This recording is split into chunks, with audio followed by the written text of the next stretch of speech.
Importance கொடுப்பாங்க. மெடிசனுக்கு சீட்டு கட்டாயம் இருக்கும். ஏன்னா 7.5 நீட் வந்து ஃபர்ஸ்ட் செட்டே நம்ம ஸ்டூடெண்ட் வந்து பிடிஎஸ் போயிருக்கான்.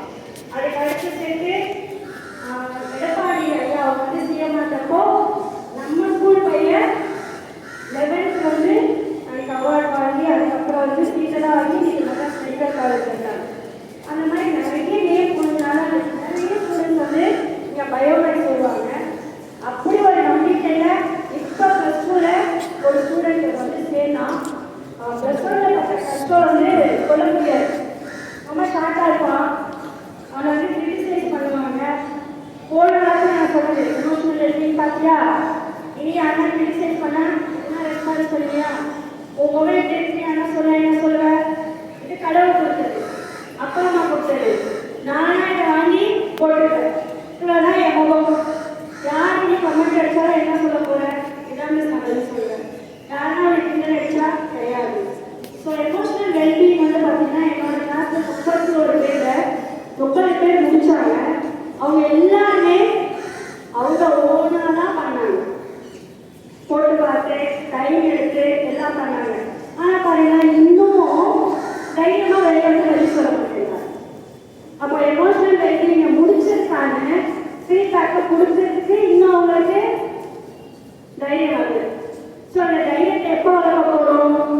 இவங்க வந்து நம்ம எக்ஸ்பிளைன் பண்ணுவாங்க, அவங்க வந்து நம்ம என்ன சொல்லுவாங்க, இதெல்லாம் தூக்கி போட்டுட்டு யாரை என்ன சொன்னாலும் நான் தான் எனக்கான பதிலை நான் தேடி கண்டுபிடிச்சி தைரியமாக வந்து எல்லாருக்கான நிற்பேன். அப்படி நீங்க நினச்சிக்கங்க, உங்களோட கிளாஸ் டீச்சராக நான் ரொம்ப சந்தோஷப்பட்டிருக்கேன். சரிங்களா? பயத்தை வெளியே போடணும்ப்பா. நம்ம என்னோட ரொம்ப சின்னது.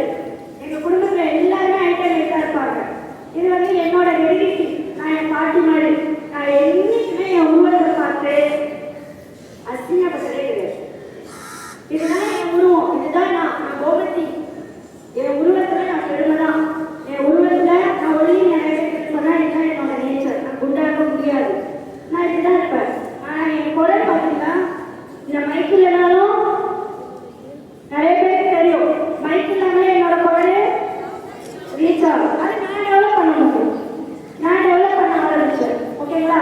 என்னோட வாய்ஸோ இல்லை எல்லாரையும் ரீச் பண்ணுற விஷயங்களோ என்னோட டாக்டராக முடியாத கனவை என்னோட பசங்க வந்து ஆகணும். என் ஸ்கூலில் வந்து க்ளீனாக இருக்கணும். என்னோட கிளாஸ்லாம் பெஸ்ட் கிளாஸாக இருக்கணும். என்னோட ஸ்கூல்னா பெஸ்ட் ஸ்கூலாக இருக்கணும். எங்கே போனாலும் நான் ஸ்கூலில் சொல்லுவேன், எங்கள் ஸ்கூல் பசங்க சூப்பர் பசங்க. அவனுக்கு இருக்க டேலண்ட் பார்த்தீங்கன்னா இந்த ஸ்கூலுக்கு கிடையாது. ஆனால் என்ன வெளியே வரதுக்கு ரொம்ப யோசிப்பான். என் ஸ்கூலு ஏன் பசங்க நாங்கள் இவங்க வந்து எவ்வளோ வந்து முன்னேறணும் அப்படின்றத மட்டும்தான் பார்த்தீங்கன்னா என்னோட ஐட்டம் வந்து நான் அச்சீவ் பண்ணேன். சரிங்களா? ஸோ நான் ஐட்டம் வளரல, ஆனால் என்னோட ஐட்டம் வந்து நான் எப்படி அச்சீவ் பண்ண தெரியுமா? நீங்கள் எப்பெல்லாம் ஏறினீங்களோ, நீங்கள் எப்பெல்லாம் மேலே போனீங்களோ அப்பெல்லாம் நான் ஏறினேன். இன்னைக்கு என் ஸ்டூடெண்ட்டை நான் ப்ரெசென்ட் பண்ணியிருக்கேன்ல, அவன் வந்து என்னை எப்போ மேலே ஏற்றது தெரியுமா? அவன் நீட்டு போயிட்டு முடிச்சுட்டு ஒரு மெடிசனில் சேர்ந்து சொல்லுவாங்க பாருங்க, அந்த வார்த்தை எங்கள் மேலே எடுத்து போகும். இந்த வருஷம் டீச்சர்ஸ் எனக்கு கிடைச்ச டீச்சர்ஸ் தெரியுங்களா? பெருமாள் சொல்லிட்டு ஒரு ஸ்டூடெண்ட்டு நிறைய டீச்சர்ஸ்க்கு தெரியும். 2 வருஷம் போராடி பிடிஎஸ் சீட்டு வாங்கலாம். கிவ் அப்பே பண்ணலை.